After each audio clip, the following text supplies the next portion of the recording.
Hey everybody. Figured it's Wednesday, and as some of my ministerial education teachers like to say,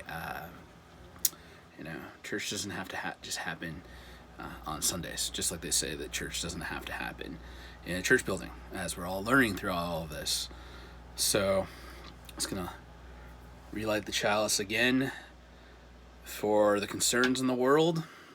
Again, invite anybody, any concerns or any joys, anything good happening in your life. Just share some positive news. Throw those down in the comments, if you wish. So early this morning, actually I'm going to talk about routines a little bit today. During this time,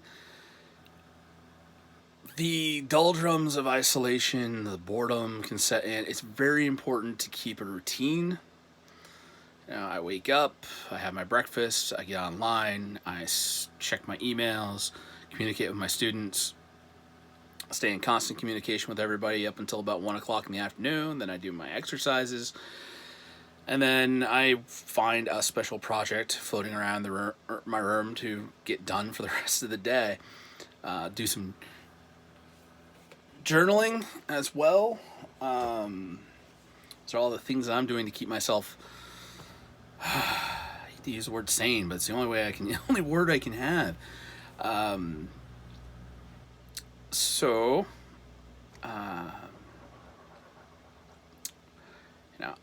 The idea of, a lot of people always think, a routine, you gotta, okay, this time I'm going to do this, and at this time I'm going to do this, and at this time I'm going to do this.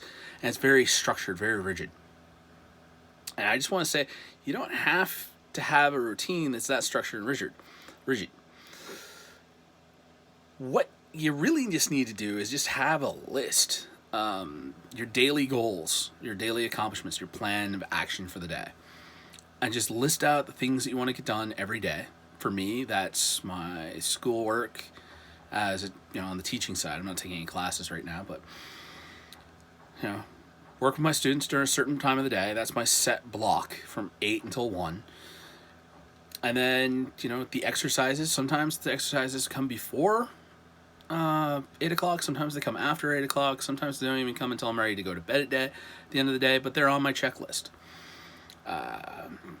My list of things to do for filler time, I haven't really sat down and done that yet. I'm kind of picking at things as I go. I just go, I gotta at least accomplish one thing that I know needs to either be clean, sorted, organized, thrown out, or some sort of personal skill, martial arts, music, writing, drawing, and of course always making sure that every day at some time throughout the day I pick up the journal and I put a journal entry in. For my personal journal. Also during my work time, I'm keeping a journal, professional journal that I keep all my notes in, so that way I have them all nice and organized. I got my routine. It's not set in stone, so understand if you're keeping a routine or want to start keeping a routine to help yourself out, don't set it in stone. Just make a list, go down through the list, and even if it's just a list of things you want to do throughout this entire thing, just nice to have that whole thing of I'm bored, what can I do? And you just got the whole thing. If you get really creative and stuff like that, you got a dartboard or something, you can put little pieces of paper all over and you just blandly throw a dart and be like, today I'm going to do, I'm going to do that. Just find a little bit of organization. Don't go overboard, just have a little bit. And,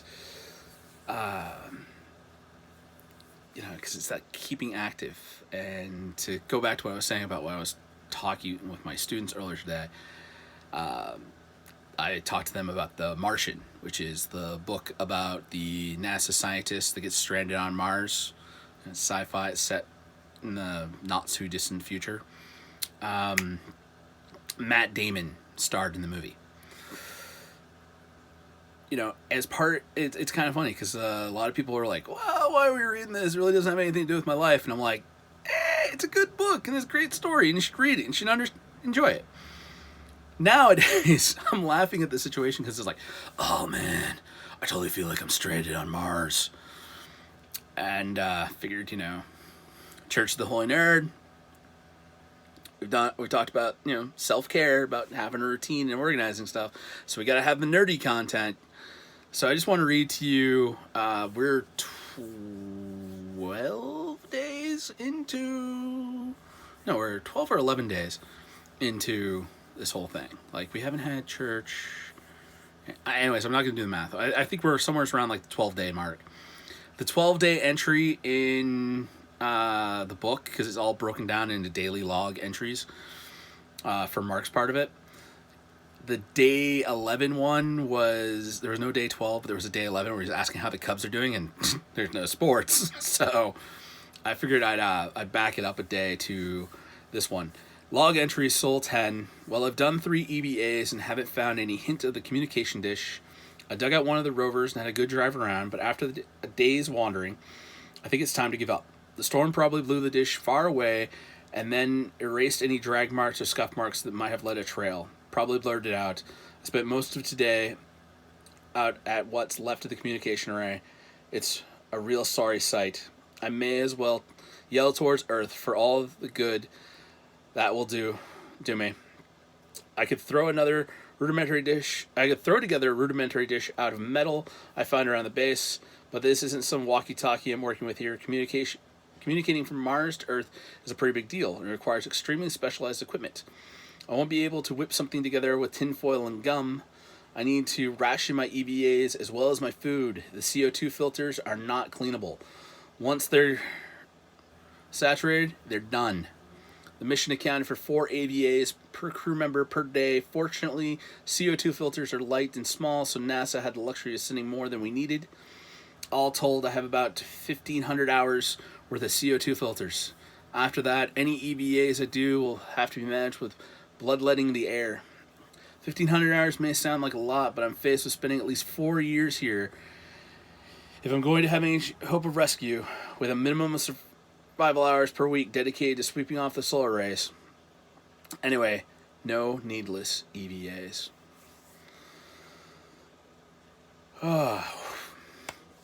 No needless EVAs. No needless going out. I know. It's hard.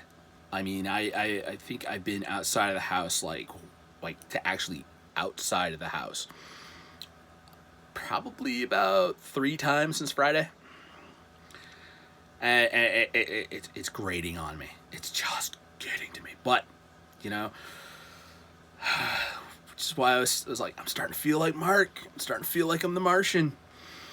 Starting to feel like all I can do is sit here and wait and hope that the government actually is able to rescue all of us and we can get through this. Now, the great thing is we're not on Mars. We may need to wear some gloves and a mask and make sure to Purell everything while we're outside and spray down some packages with Lysol if you're getting them through the mail. Just take some precautions. Be a little healthier. But, it's not like, if somebody cracks open a window that we're all going to lose our atmosphere. We're not as hard off as Mark is in The Martian. So it's giving a little perspective. It's also relevant. It's kind of a thing. It's a good story. If you haven't read it or watched it, I would definitely say put it on your quarantine movies to watch or books to read list. Easily get a PDF or digital version to download for your electronic reading device. Easily online. But yeah, no, it's an interesting story. It's very much like some good stuff. Like, I'm thinking about possibly pulling out my copy of The Martian and rereading that. Doing some Jack London, the old Alaskan survival stories. Farnham's Freehold. Oh, there's tons of these cool stories. And, just remember, this is, for the majority of us, especially us living here in the isolated rural communities, we've got it pretty easy. some of the major cities, most of the major cities, all of the major cities, they have a lot harder than we do. And even here in the far north of Maine, up on the Canadian border, we all got to do our part. Even if, all of us up here, isolated, as well as all those in the cities. Just stay indoors as much as you can. Limit yourself to 1 EVA a day.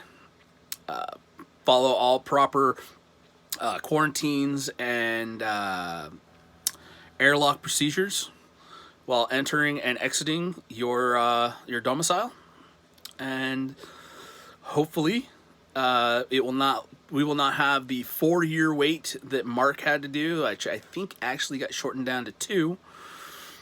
Right now, as it stands, Maine the schools are shut down for the next 4 weeks, which is good. I'm kind of hoping for my own Martian style miracle where the time gets cut in half. But understand it's not as simple as sending a rocket to Mars to pick somebody up. It's